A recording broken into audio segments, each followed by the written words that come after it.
Alright, shout out Mewtwo versus Pikachu Libre. So this is the thing with this matchup. I learned this way too late. And after I learned it, I forgot about it. But this matchup, the problem Shout Out Mewtwo has is really twofold. Part of it is the fact that Pikachu Libre has a defense up pretty much at all times. So the risk reward is in Pikachu Libre's favor. You'll be winning on tactics, you'll be whiff punishing it, you'll be anti-airing it.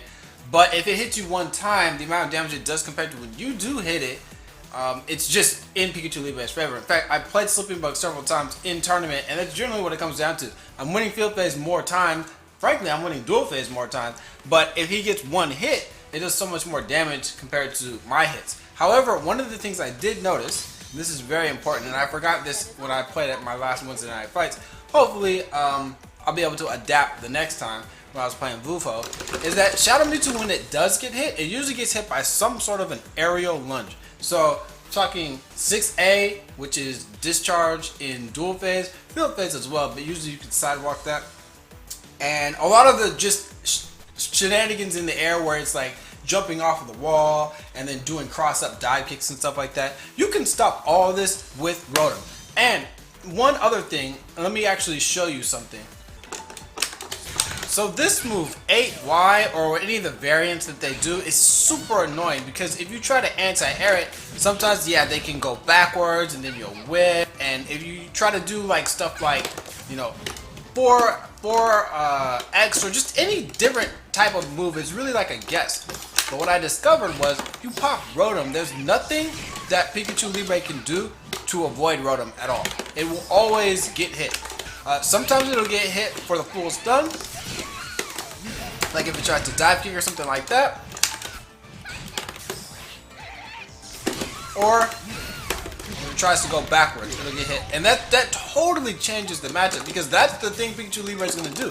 When Pikachu Libre gets close to you, it always wants to delay and then do an 8Y or, you know, whatever they want to do after that. And they try to not even whiff punish your buttons, it's like a wish punish. They just hope that you press something and then they come down with something. But really, if you just pop Rotom, and then when they're flying all over the screen, so when they're like jumping off the wall and crap like that, every time you see Pikachu Libre jumping or doing 8Y, you can just pop Rotom and then knock it right out the air. I think this totally changes the matchup. But let's get back to it. So what Pikachu Libre is going to want to do is, at least the Pikachu Libres that I've been fighting, they do a lot of these random forward Ys, right? It's pretty annoying attack, and you can't really jump Y out of it. Most characters, let's say that you block a homing, you want to do a jump Y. Pikachu Libre, you can't really do that. You can reflect, but a lot of times, like, you'll come down at an angle where you can't actually punish the forward Y, and a lot of times they can punish you. So really, you just kind of want to keep on moving laterally away from that attack. If you see them start throwing out a bunch of this stuff, you know, they're annoying attacks, right? But try to Rotom it if you know that they're going to be going up into the air like that. Double team is pretty annoying to deal with. Personally, every time I see Pikachu Libre going for double team, like I said, it's -8 on block if they're not enhanced, like, and they get the enhanced from doing this grab and I don't know, other things like that. But really, you don't want to be in that range. I like to jump Y after this, or I just like to move or try to whiff punish it, because a lot of times if they're gonna like lunge like this and you're moving to the side, you can whiff punish it. Other than that, for the most part, dealing with Pikachu Libre is a lot less about pressing a lot of buttons and a lot more about moving. Jumping Y is going to get hit by this a lot, and this move is just not like, it's a lot more dangerous if you're swinging at it. If you're doing sidewise from a distance, or if you're doing jump wise from a distance, it's not too big of a deal. But just kind of like, Pikachu Libre might be pushing you to the edges of the screen while you're moving, but that's okay. Just move as much as you can laterally so that you can avoid Pikachu Libre, because it has to take a big risk. He has to go in for a homing, which Sleeping Bug always likes to just do like random homings all the time, or random forward Ys. Just keep on moving so that you can avoid that. But honestly, this matchup is always going to be frustrating because you're going to be winning from a tactical perspective. Pikachu Libre is going to hit you one time, and then it's going to get burst. It's going to do so much damage, especially because it has access to, when it's holding R near the wall, it can get that wall jump, which gives it the defense up. And if you're too close to it when it's on the wall, it can start mixing you up, particularly in duel phase. So that's basically how field phase works. Make sure that Discharge, this move will shift you instantly, and in duel phase, I'll talk a little bit more about it. Move to the side and don't hesitate on your whiff punish on this. Walk, walk, walk, walk, walk, and then right after you see that energy thing going, then you move a little bit more and then you forward wide to whiff punish that. Most of these moves though, you just kind of sidestep those. Okay, so in duel phase, you can 2x under this, but Pikachu Libre can cancel it. Let me see how. Yeah, Pikachu Libre can start charging it and then it can cancel with R.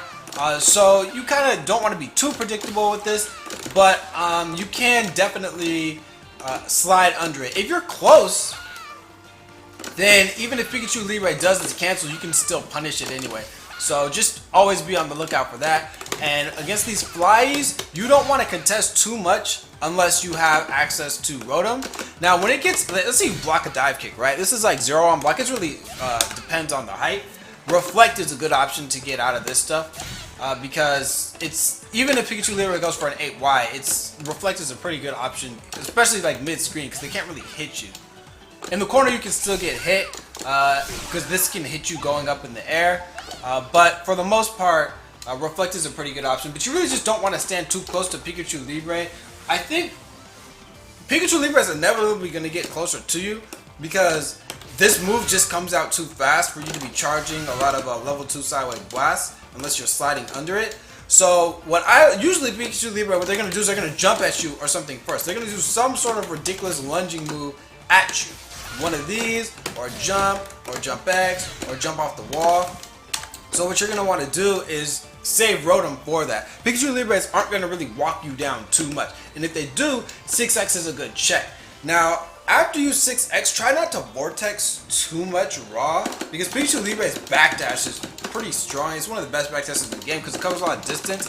And even though it says in the frame data that it only has 8 frames of invincibility, it seems like it's way better than that. But you know, I trust the frame data on that one specifically. But this recovers super fast. The entire animation is only 21 frames, so it's pretty crazy. Like if you meaty 6x Pikachu Libre mid screen, it's another thing. Try not to meaty Pikachu Libre mid screen unless you're doing like sideways blast. This can completely avoid 6x, and then it can whiff punish you with jab. It's pretty ridiculous.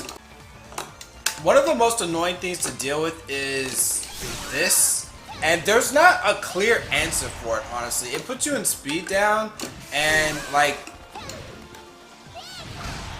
if they're enhanced, it'll just lead to massive damage and phase shift you, so it sucks. Like, there's no real getting around it. You just have to not be in that range. If you are close to Pikachu Libre, you should probably be the one shouldering it. You should be the one, like, I wouldn't necessarily say jump, because Pikachu Libre is going to try to anti-air you, but if you can have enough time to do a level 2 blast, and if you can deter it from walking at you with 6x's, and then you can be conservative enough to wait until they jump and try to jump over your 6x and have a Rotom available, then that's really good against Pikachu Libre. But I think really this is a momentum based matchup where your emphasis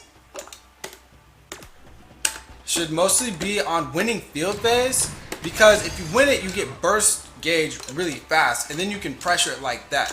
So your option selects against Pikachu Libre are pretty good. Now the thing about Pikachu Libre's backdash, like I said, is so good. Even if you do a meaty jab, it's possible for it to backdash and still punish you. That being said, even though this backdash is really good, there are certain setups. So let me do.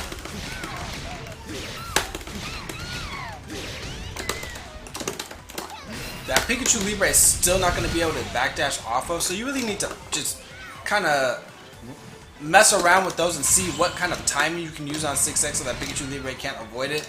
That's one that Men's uses a lot. I like that one. Level 3 slash, or level 2 slash, and then slide, and then 6x. For some reason, it's timed in a way where they can't jump and they can't backdash either, which shouldn't really, like, it's hard to consider why that works, because if it's meaty enough so that you can't jump, you would think that the active frames of backdash would be able to avoid it, but I guess it's just that perfect of timing. So anyway, that's how you want to be pressuring Pikachu Libre. And remember that when you're in burst, it can't do too much about jumping X except this move, which is actually extremely annoying. This is minus 16 on block, but if you try to reflect near it, or if you're trying to press buttons, even in dual phase, so a lot of times what Pikachu Libres are going to do is they're going to do homing or something, and then you're going to try to do your own thing, and they're just going to, oh, well, I don't care about being safe, and they'll just like slam down. They even like whip it a lot of the time. So that's why I like to do jumping Y. Again, the problem with jumping Y is they're going to do forward Y. So ultimately, you just don't want to be right next to Pikachu Libre, because it's going to put you into this guessing game where Pikachu Libre doesn't really have consistent options. However, it ends up doing this where it gets the defense buff, so it doesn't care about the consistent option. And again, if it has burst mode and the defense up, Pikachu always gets to enhanced when it's in burst mode, so it's going to make this tool a whole lot more damage, and it's going to shift you. That is ridiculous. And also remember that even when this is fully charged, when they throw out all of them, it's still a high. And while they're charging this in field phase, you're going to have to get used to the timing of walking to the side, but you can still whiff punish it just the same. So that's basically how you deal with the character. On to the next.